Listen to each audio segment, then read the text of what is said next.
book that doesn't really have to do with the Uhuru movement, but I just think it's a phenomenal book by Professor Dorothy Roberts, who's a professor of sociology and I think law at the University of Pennsylvania. And she has this wonderful book called Fatal Invention.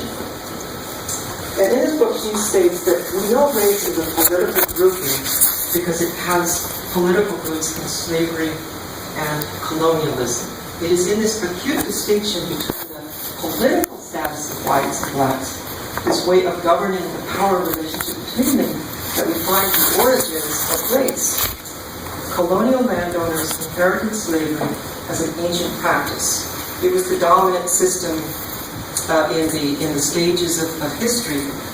There was slavery practiced all over the world. However, the colonial landowners invented race as the modern system of power.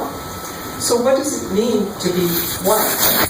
As we talk about Whiteness History Month. Race was invented as an instrument to promote racism. Race is a product of racism. Racism is not the product of race.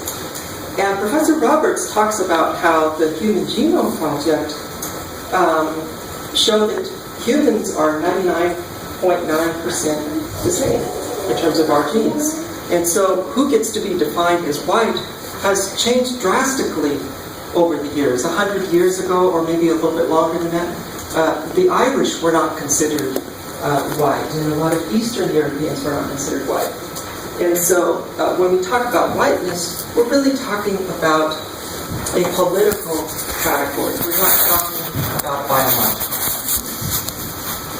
Whiteness and capitalism and the European identity were born out of Europe's attack on Africa and the Americas more than 5 centuries ago, and that attack is still going on today.